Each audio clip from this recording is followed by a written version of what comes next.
नमस्कार दोस्तों। Smart study के ऑफिशियल यूट्यूब चैनल में एक बार फिर से आपका स्वागत करता हूं। आशा करता हूं कि आप सब ठीक होंगे। जैसा कि ये दोस्तों हम नेटवर्किंग पढ़ रहे थे। नेटवर्किंग में हमने क्या पढ़ा था? मैक एड्रेस, आईपी एड्रेस के बारे में पढ़ा था। तो इसी कड़ी को आगे बढ़ाते हुए चलिए आज नेटवर्किंग में नेटवर्किंग डिवाइसेस के बारे में पढ़ते हैं। तो बिना समय को बर्बाद करते हुए चलिए देखते हैं। तो नेटवर्किंग में नेटवर्किंग डिवाइस जो होते हैं जिन जिन का यूज़ हम लेयर्स में करते हैं वो इस प्रकार से हैं। जैसे कि पहला हमारा हो जाता है हब। जो ये हब होता है दोस्तों, इसका क्या काम होता है? तो ये हब को डंप डिवाइस के नाम से भी जाना जाता है। तो ऐसा पूछा जाएगा कि इनमें से किसको जो है डंप डिवाइस के नाम से जाना जाता है, तो ऑप्शन में होगा आपका ऑप्शन नंबर ए में हब होगा। तो आपको हब करके आना है। डंप डिवाइस से मतलब दोस्तों ये है कि जैसे ही इसके पास सिग्नल आता है, इसके पास नेटवर्क आता है, ये किसी भी मतलब कोई इसके पास एक्नॉलेजमेंट नहीं होती, ये हर किसी के पास ही भेज देता है, इसलिए इसे डंप कहा जाता है। बाकी बात करें रिपीटर की, तो रिपीटर क्या करता है? रीजनरेट सिग्नल करता है। रीजनरेट सिग्नल करता है तो क्या होती है? नेटवर्क की स्पीड दोबारा से बढ़ जाती है। जैसे कि मान लो 4 फ्लोर की एक बिल्डिंग है, आपने रिपीटर मतलब नेटवर्क का आपका सेकंड तक ही आ रहा है। जैसे आपने राउटर वगैरह लगाया होगा फर्स्ट फ्लोर में और आपकी रेंज आ रही है सेकंड फ्लोर तक, और सेकंड फ्लोर में आपकी रेंज आ रही है तो तीसरे और चौथे में नेटवर्क नहीं आ रहा है। तो आप क्या करेंगे? सेकंड फ्लोर पर आप रिपीटर लगा देंगे। रिपीटर क्या करेगा? रीजनरेट करेगा उसी स्पीड से। थर्ड और फोर्थ फ्लोर में भी उसी स्पीड से आपका नेटवर्क चलेगा। आई होप क्लियर हो गया होगा। और इसे एक्टिव हब भी कहते हैं। एक्टिव हब मतलब कि जैसे कि हब को डंप डिवाइस कहा जाता है। डंप डिवाइस ये क्या करता है? हर कहीं सिग्नल भेज देता है। रिपीटर की बात करें तो एक्टिव हब मतलब ये एक बार ही गलती करेगा, बाकी बार ये सही जगह पर आपका इंफॉर्मेशन भेजेगा, नेटवर्क भेजेगा। बाकी बात करते हैं स्विच के बारे में। तो स्विच का यूज़ होता है हमारा मैक एड्रेस में, डाटा लिंक लेयर में, और इसे इंटेलिजेंट हब भी कहा जाता है। तो नाम से स्पष्ट है, ये कोई गलती नहीं करता। बाकी ब्रिज की करें तो ब्रिज जहाँ पर भी दोस्तों बात आएगी सेम प्रोटोकॉल की, सेम प्रोटोकॉल के केस में हमें ऑप्शन और जो हमारा आंसर होगा वो होगा हमारा ब्रिज। अगर बात की जाए डिफरेंट प्रोटोकॉल की तो वो हमारा गेटवे हो जाता है। बाकी ब्रिज की देख लेते हैं। सेम प्रोटोकॉल और मैक एड्रेस इसमें होता है। राउटर की बात करें तो राउटर में आईपी एड्रेस होता है, वैन होती है, और ट्रैफिक रेगुलेट में यूज़ किया जाता है। ट्रैफिक को रेगुलेट करने के लिए किसका यूज़ किया जाता है? तो राउटर का यूज़ किया जाता होगा। तो आगे देखते हैं गेटवे। गेटवे जैसे मैंने बताया डिफरेंट प्रोटोकॉल तो हो गया। मॉडेम, मॉडेम की बात करें तो मॉडेम में दो होते हैं हमारा, मॉड्यूलेटर और डिमॉड्यूलेटर। मॉड्यूलेटर क्या करता है? डिजिटल को एनालॉग में चेंज करता है। डिमॉड्यूलेटर हमारा एनालॉग को डिजिटल में चेंज करता है। This is most important, digital to analog और एनालॉग टू डिजिटल। आगे देखते हैं 8वीं हमारी है फायरवॉल। फायरवॉल एक हमारी होती है दोस्तों दीवार की तरह होती है जो अनऑथोराइज्ड डाटा को आने से रोकती है। तो हार्डवेयर प्लस सॉफ्टवेयर के कॉम्बिनेशन को फायरवॉल कहा जाता है। अब आपने मेमोरी पढ़ी होगी, मेमोरी का कंसेप्ट, तो आप कहेंगे कि हार्डवेयर और सॉफ्टवेयर के कॉम्बिनेशन को फर्मवेयर भी कहा जाता है। तो आगे देखते हैं नेटवर्किंग डिवाइसेस बिलोंग्स टू। तो कौन सा डिवाइस किस लेयर में यूज़ होता है ये देखते हैं। जो हमारा सबसे पहले हमने पढ़ा हब डंप डिवाइस, तो वो हमारा फिजिकल लेयर में होता है। रिपीटर हमारा फिजिकल लेयर में होता है। एक्टिव हब, स्विच हमारा सेम प्रोटोकॉल का डीएलएल। डीएलएल की मैंने बताई थी आपको फुल फॉर्म क्या होती है, डाटा लिंक लेयर। ब्रिज की बात करें तो ब्रिज हमारा फिजिकल लेयर और डाटा लिंक लेयर में होता है। राउटर की बात करें तो राउटर पैकेट्स नेटवर्क लेयर में होता है। गेटवे, जैसे मैंने गेटवे का बताया था दोस्तों कि गेटवे हमारा बाय डिफ़ॉल्ट हमारा 7 लेयर में होता है। By default all 7 layer. लेकिन अगर बाय डिफ़ॉल्ट नहीं पूछा गया तो ऊपर की 4 लेयर्स ने, एप्लीकेशन, प्रेजेंटेशन, सेशन और ट्रांसपोर्ट लेयर में। मॉडेम की बात करें तो मॉडेम भी हमारा डाटा लिंक लेयर में होता है, और फायरवॉल हमारी कहाँ होती है? नेटवर्क लेयर में। आई होप क्लियर हो गया होगा। आगे देखते हैं राउटर के बारे में देख लेते हैं थोड़ा सा दोस्तों, क्योंकि राउटर हमारा इंपॉर्टेंट हो जाता है। तो इंपॉर्टेंट को कैसे छोड़ सकते हैं, है ना? आगे देखते हैं। राउटर है हमारा दोस्तों inter networking device. Inter networking device में पूछा जाएगा क्वेश्चन कि इनमें से कौन सा इंटर नेटवर्किंग डिवाइस है? तो इंटर नेटवर्किंग डिवाइस आपका ऑप्शन नंबर सी पर होगा, राउटर। तो आपको राउटर करके आना है। तो ये किस लेयर में होता है? Operates on layer 3। लेयर 3 कौन सी है हमारी? प्रेजेंटेशन, माफ कीजिएगा, physical data network. Network layer में हमारा होता है डाटा फॉरवर्ड। जो नेटवर्किंग लेयर में या राउटर में डाटा फॉरवर्ड होता है वो किसकी फॉर्म में होता है दोस्तों? वो हमारी पैकेट की फॉर्म में होता है, हमने पढ़ा था। PDU भी पढ़ी थी हमने, प्रेजेंटेशन डाटा यूनिट। आगे देखते हैं यूज्ड इन, तो इसका यूज़ कहाँ होता है, लैन और बैन में इसका यूज़ होता है। टेबल, राउटर में हम एक टेबल का यूज़ करते हैं जिसे राउटिंग टेबल कहा जाता है। कभी फुर्सत मिले तो राउटिंग टेबल के ऊपर भी आपको एक सेपरेट वीडियो बनाकर दे दी जाएगी। मैन्युफैक्चरर की बात करें तो सिस्को, डी लिंक और HP इसकी मैन्युफैक्चरर है। Send data with the help of, तो किसकी हेल्प से ये डाटा को ट्रांसफर करता है या डाटा को सेंड करता है, तो IP एड्रेस की इसमें ये फॉर्म में भेजता है, पैकेट की फॉर्म में IP एड्रेस के द्वारा। फ्रीक्वेंसी की बात करें तो राउटर की फ्रीक्वेंसी हमारी 2.4 गीगाहर्ट्ज़ टू 5 गीगाहर्ट्ज़ तक है। तो ये हमारे डिवाइसेस थे, नेटवर्किंग डिवाइस। तो अब बढ़ते हैं डिवाइस के MCQ जितने भी हमारे बनते हैं। तो पहला हमारा which one of the example of router protocol, इनमें से राउटर प्रोटोकॉल का एग्जाम्पल नहीं है। IP वर्जन 4 है, IP वर्जन 6 भी है, IPv एप्पल टॉक भी है, लेकिन हमारा OSPF नहीं है। तो OSPF ऑप्शन नंबर 4 हमारा बिल्कुल सही हो जाएगा। दोस्तों आगे देखते हैं। Router is used for transfer dash from the device to another device through dash network. तो क्वेश्चन एक बार दोबारा से पढ़ रहा हूँ। Router is used for transfer dash from the device to another device through network. तो जहाँ पर देखो दोस्तों, राउटर की बात आई, राउटर में जहाँ पर भी अगर बात आई राउटर, क्वेश्चन में ही हिंट होती है। जैसे मैं बता दूँ आपको राउटर है, तो आपको चले जाना राउटर। अब आपको सोचना है कि राउटर हमारा किस लेयर में, नेटवर्क लेयर में। ठीक है, नेटवर्क लेयर ऑप्शन में नहीं है, लेकिन साथ ही मैंने नेटवर्क लेयर में और क्या पढ़ा था, पैकेट्स पढ़ा। तो ऑप्शन नंबर पैकेट देखे कहाँ पर है, ऑप्शन नंबर 4 पर हमारा पैकेट्स है। तो ऑप्शन नंबर 4 हमारा बिल्कुल सही हो जाएगा। तो दोस्तों अगर आप हमारे यूट्यूब चैनल पर नहीं हैं तो आप हमारे चैनल को सब्सक्राइब कर सकते हैं। अगर आपको हमारी वीडियोस पसंद आ रही हैं तो आप वीडियोस को लाइक और शेयर भी कर सकते हैं। बाकी अगर आपको हमारे चैनल पर अपलोड किसी भी वीडियो का PDF चाहिए तो डिस्क्रिप्शन में लिंक दिया गया है व्हाट्सएप ग्रुप का, आप उस ग्रुप को ज्वाइन कर सकते हैं और PDF की प्राप्ति कर सकते हैं। चलिए, मार्केटिंग हो गई, मज़ा आता है मार्केटिंग करने में। आगे देखते हैं। Which of the following is a inter networking device. देखिए आ गया कि इनमें से कौन सा इंटर नेटवर्किंग डिवाइसेस है। तो बिल्कुल बिना आंख बंद किए हमें राउटर पर क्लिक लगाना है। आगे देखते हैं। The layer of OSI model responsible for packets forwarding including routing through intermediate routers। तो द लेयर ऑफ मतलब आप ऐसे ही, जैसे कि हिंट की बात करें तो देखिए OSI model responsible for packet की बात आई ना, पैकेट हमारे कहाँ होते हैं, पैकेट हमारे नेटवर्क लेयर में होते हैं। तो हिंट क्वेश्चन में ही होती है, एक शब्द में आपको पहचाननी आनी चाहिए। माफ कीजिएगा, which utility used if you want to find the number of routers between a source and destination. अगर हमें सोर्स और डेस्टिनेशन के बीच कितने राउटर लगे हैं इसके बारे में जानकारी चाहिए तो हम इनमें से किस कमांड का यूज़ करेंगे, राउट का, ट्रेस राउट का, IP कॉन्फ़िग का या IP राउट का। तो ट्रेस राउट का हम यहाँ पर यूज़ करेंगे। ये क्वेश्चन आप पढ़ लें। आगे देखते हैं। Dash is a hardware device which is use to receive, analyse and forward the incoming packet to another network. Option देखते हैं। USB, राउटर, मॉडेम और रिपीटर। तो हिंट की भी बात करें तो देखते हैं, क्वेश्चन को एक बार हिंट के लिए पढ़ लेते हैं। और dash is a hardware device which is use to receive, जो भी हमारा इनकमिंग पैकेट।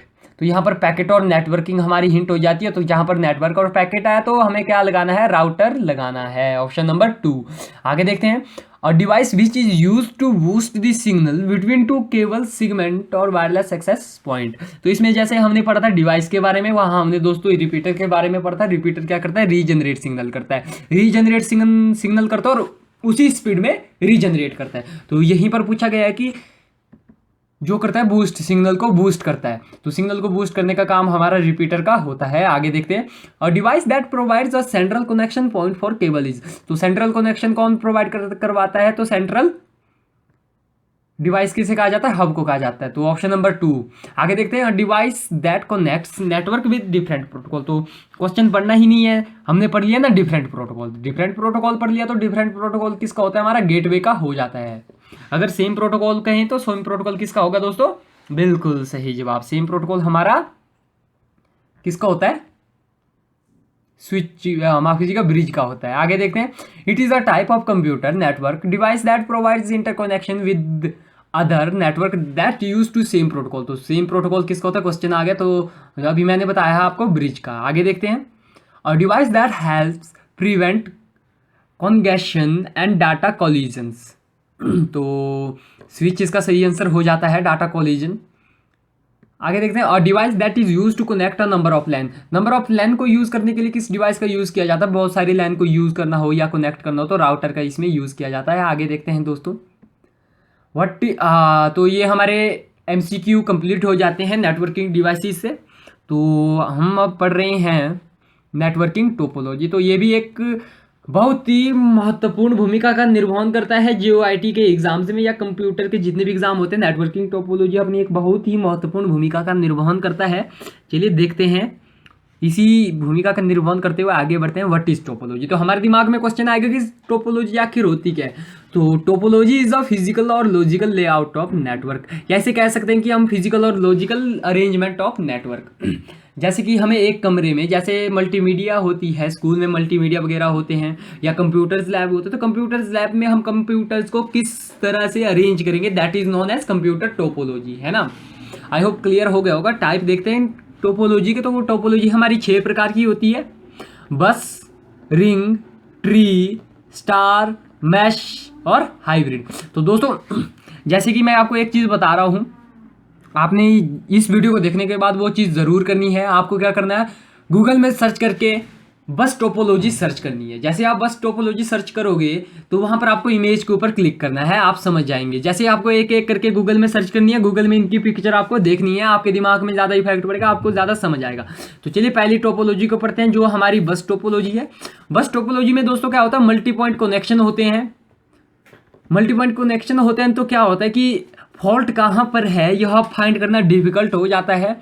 इसमें लैन का यूज़ होता है और CSM में CD और CSM में CA का यूज़ भी इसमें होता है। आगे बढ़ते हैं स्टार टोपोलॉजी की और दोस्तों आपको गूगल में ज़रूर देखेगा फोटो। स्टार टोपोलॉजी क्या होती है, हमारी हब और लैन इसमें यूज़ किया जाता है। रिंग की बात करें तो रिंग में क्या होता है, टोकन मैनेजमेंट या टोकन्स आप याद रखिए, FDDI या लैन, ये सब हमारे रिंग टोपोलॉजी के अंडर आते हैं। ट्री की बात करें तो ट्री को पेरेंट्स चाइल्ड के नाम से भी जाना जाता है। मल्टी पॉइंट हब कन्फिग्यूर जो हमारा होता है। मैश आगे देखते हैं, मैश हमारी सबसे बेस्ट होती है। पॉइंट टू पॉइंट लिंक इसमें होता है, रिलायबल भी होती है, वायरिंग भी होती है, इसमें राउटर भी का भी यूज़ किया जाता है, होम ऑटोमेशन भी होती है और बाई डायरेक्शनल भी होती है। एक बार दोस्तों आप फोटो ज़रूर देख लो, आप फोटो में समझ जाएंगे। हाइब्रिड कर देखें तो जो हमारी छठा प्रकार हो जाती है हाइब्रिड, तो कॉम्बिनेशन ऑफ 2 और मोर टोपोलॉजी इज यूज्ड हाइब्रिड। तो जैसे कि हम एक से अधिक, मतलब माफ कीजिएगा 2 या 2 से अधिक टोपोलॉजी को एक साथ यूज़ करेंगे तो क्या होगा, वो हाइब्रिड कहलाएगी। CSMA की बात करें, CSM में CD की फुल फॉर्म तो वो होती है हमारी दोस्तों carrier sense multiple access with collision detection. और CSMA CA की बात करें तो वो होती है हमारी carrier sense multiple access with collision avoidance. FDDI की बात करें तो इसकी फुल फॉर्म होती है हमारी फाइबर डिस्ट्रीब्यूटेड डाटा इंटरफेस। तो थोड़े से क्वेश्चन हमारे टोपोलॉजी के ऊपर बन जाते हैं, तो उनको देखते हैं दोस्तों। पहला क्वेश्चन है, flow of data in computer ring network topology is. तो आपका ऑप्शन है unidirectional, bidirectional, simplex या डुप्लेक्स। तो दोस्तों यहाँ पर सही आंसर हो जाएगा हमारा यूनी डायरेक्शनल। आगे देखते हैं, what is the type of network is which the topology change from time to time. तो टाइम टू टाइम टोपोलॉजी किसमें चेंज होती है दोस्तों, तो वो होती है हमारी मेन नेट में। आपका ऑप्शन है, ऑप्शन नंबर 4 पर है आपका मेन नेट। तो मेन नेट की बात करें तो मेन नेट की फुल फॉर्म हमारी होती है दोस्तों मोबाइल एडहॉक नेटवर्क। आपको फुल फॉर्म जो है, फुल फॉर्म हमेशा याद रखनी है। एक तीर से 2 शिकार करने हो तो फुल फॉर्म को याद कीजिएगा ही। तो जो हमारी मेन नेट होती है उसके जो काम वगैरह होते हैं, फंक्शन, वो इस प्रकार से, जैसे कि change location and configure itself, lack of centralize control, varying network topology. जैसे कि इसका एग्जांपल हमारा ब्लूटूथ हो जाता है। जैसे पूछा जाएगा मेन नेट का एग्जांपल इनमें से कौन सा है, तो ब्लूटूथ आपका हो जाएगा। आगे देखते हैं, अगला क्वेश्चन है हमारा, terminators are used in which topology. तो टर्मिनेटर इनमें से किस टोपोलॉजी में यूज़ किए जाते हैं, तो वो हमारा बस टोपोलॉजी में दोस्तों यूज़ किए जाते हैं। टर्मिनेटर यहाँ आपके टर्मिनेटर होते हैं, यहाँ आपकी सिंगल वायर होती है और यहाँ पे आपके कंप्यूटर्स लगे होते हैं। एक बार आप फोटो जरूर देखिए गूगल में जाकर। आगे देखते हैं, फिजिकल और logical arrangement of network is known as. तो फिजिकल और लॉजिकल अरेंजमेंट ऑफ नेटवर्क या कंप्यूटर या नोड, याद रखिएगा नेटवर्क, कंप्यूटर या नोड, तो इनको क्या कहा जाएगा, तो बिल्कुल सही जिससे हम पढ़ रहे हैं तो टोपोलॉजी हमारा सही आंसर हो जाएगा। आगे देखते हैं, which network topology requires a central controller और हब, तो इनमें से किस में जो है central connector that is known as central device hub का प्रयोग किया जाता है। तो स्टार टोपोलॉजी में हम हब का यूज करते हैं। आगे देखते हैं, which topology requires a multiple connection, तो इनमें से मल्टीपल कनेक्शन कौन सी टोपोलॉजी में होता है, तो मल्टीपल कनेक्शन आपकी बस में ही होती है, बस टोपोलॉजी। आगे देखते हैं, mesh topology have device which are connected by, mesh topology में डिवाइसेस होते हैं जो किससे कनेक्टेड होते हैं, तो single and multiple links, point to point link या नो लिंक, तो ये होते हैं हमारे ऑप्शन नंबर 3 पर है, पॉइंट टू पॉइंट लिंक से कनेक्टेड होते हैं। आगे देखते हैं, LAN has mostly use two topologies, LAN में कौन सी मतलब इनमें से किस टोपोलॉजी में लैन का सबसे अधिक बार प्रयोग होता है या लैन का प्रयोग सबसे ज़्यादा होता है, तो आपके ऑप्शन है बस, रिंग, स्टार या एटी का मतलब दोस्तों ऑल ऑफ दीज है, तो बिल्कुल सही, क्योंकि बस में भी लैन का यूज होता है, रिंग में भी लैन का यूज होता है, स्टार में भी लैन का यूज होता है, ऑल ऑफ दीज हमारा सही आंसर हो जाएगा। आगे देखते हैं, विच टोपोलॉजीज हैव टू और मोर कॉम्बिनेशन, तो इनमें दो से ज़्यादा टोपोलॉजी के कॉम्बिनेशन को क्या कहते हैं दोस्तों, तो आज छठी हमने पढ़ी थी हाइब्रिड, तो हाइब्रिड हमारा सही आंसर हो जाएगा। आगे देखते हैं, which topology has the highest reliability, तो इनमें से किस टोपोलॉजी में सबसे अधिक जो है विश्वसनीयता होती है, तो वो होती है हमारी दोस्तों mesh is the best, mesh हमारा सही आंसर हो जाएगा। आगे देखते हैं, in a network participating computers are refer to as, तो क्लाइंट, सर्वर, नोड्स या सीपीयू, जो दोस्तों हमारी नेटवर्किंग में होती है वो कंप्यूटर्स को हम और किस नाम से जानते हैं, तो हम उसको नोड्स के नाम से भी जानते हैं। आई होप क्लियर हो गया होगा। आगे देखते हैं, token are involve in a topology, तो टोकन किस टोपोलॉजी के अंडर आते हैं हमारे, स्टार, हाइब्रिड, बस या रिंग में, तो बिल्कुल सही हो जाएगा, रिंग को टोकन करो, टोकन को मैनेज करो, तो रिंग टोपोलॉजी हमारा सही आंसर हो जाएगा। दोस्तों ये कुछ क्वेश्चन थे हमारे टोपोलॉजी के ऊपर, हालांकि और भी क्वेश्चन बचते हैं हमारे टोपोलॉजी के ऊपर, तो जैसे हमारी टोपोलॉजी खत्म हो जाती है 10 15 20 क्वेश्चन जितने भी और बनेंगे, उसके बाद हम नेटवर्किंग कमांड के बारे में पढ़ेंगे थोड़ा सा, ये भी हालांकि इंपॉर्टेंट हो जाता है। नेटवर्किंग जैसे आपकी हो गई ping command, netstat, getmac, IP config जो हमने पढ़ी, होस्ट नेम, एनवी कुछ होती है, एक होती है टास्क खिल, सिस्टम इन्फो वगैरह, जो भी आपकी कमांड्स होती हैं उनके बारे में हम पढ़ेंगे। बाकी 3-4 और वीडियो लगेंगी नेटवर्किंग को ही ख़त्म करने में, और नेटवर्किंग में ही सबसे ज़्यादा क्वेश्चन आपको पूछे जाएंगे। आई होप क्लियर हो गया होगा दोस्तों। इसी कामना के साथ वीडियो देखते रहिए, पीडीएफ के लिए मैसेज कीजिएगा। जय हिंद, जय भारत।